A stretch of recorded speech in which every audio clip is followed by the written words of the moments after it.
પરેશભાઈ નાગજીભાઈ રાટમિયા. હું સાપરથી રાજકોટ આવતો હતો બેનના ઘરે. એટલે મોવડી ચોકડીની આજુબાજુ આ ભાઈ મને મળ્યા, હાર્દિકભાઈ સિસાંગિયા. આ ચંદ્રેશભાઈ છત્રોયા સાથે હારે નારે હોય એમના પરમ મિત્ર છે. એટલે મેં એમને એમ કીધું ક્યાં છે ચંદ્રેશભાઈ? તો કે કાંઈ ખ્યાલ નથી. તમને ન ખ્યાલ હોય એવું થોડુંક બને. અને આ તમે જે કર્યું કંઈ સારું કાર્ય કર્યું છે? તો કે મને કાંઈ ખ્યાલ નથી ને આમ ને તેમને બધું બોલવા માંડ્યું. હું મારે તમારી 5 મિનિટ જોઈએ, અહીં બાજુમાં બેનનું ઘર છે, તો આવો મારી સાથે, મારે 5 મિનિટ તમારી યારે વાત કરવી. એટલે એમને ઘરે લઈ ગયો, વાતચીત કરી. પૂછ્યું કે ભાઈ તમે એને કેટલા ટાઈમથી ઓળખો? તો કે 8 વર્ષથી ઓળખું. તો અમારા એક રિલેટિવ હતા એ ભાઈ કે 4 વર્ષ પહેલાં આ ચંદ્રેશભાઈ એવું એક કાંડ કરેલું હતું.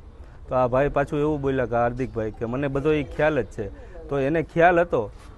અને એ ભાઈ પાછું એવું કે હું 8 વર્ષથી એનો મિત્ર છે. તો 4 વર્ષ પહેલાં જે વસ્તુ બની તો છતાં એમના મિત્ર તરીકે રહેતા હતા. એટલે આમાંય ક્યાંક ને ક્યાંક આ ભાઈ ઇન્વોલ્વ છે. અને મારે એટલું જ કહેવાનું છે પ્રેસમાં કે ભાઈ આ હાર્દિકભાઈની તમે વ્યવસ્થિત સરભરા કરો એટલે 110% તમને ચંદ્રેશભાઈ મળી જશે.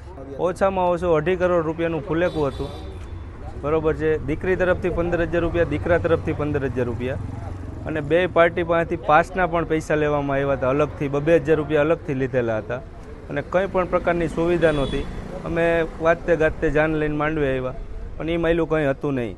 બધા કાર્યકર્તાઓ બધા ગાયબ જ હતા, કોઈ હાજર નહોતું. પછી અમે અમારી રીતે કહેવાયને કંઈ જાન પાછી સાપર લઈ ગયા. અને મેં મારી રીતે મારી આગતા સ્વાગતા જે કાંઈ થાય એમ હતું એ રીતે મેં મારી માંગણી કે બધી દીકરીઓ 28 દીકરીઓને ન્યાય મળે અને આ લોકોને કડકમાં કડક સજા થવી જોઈએ. બસ આટલી જ મારી માંગણી છે. અને દીકરીઓના પૈસા ફરીથી પાછા મળી જાય અને કરિયાવરની વસ્તુ દીકરીઓને મળે એટલું મારી માંગણી છે.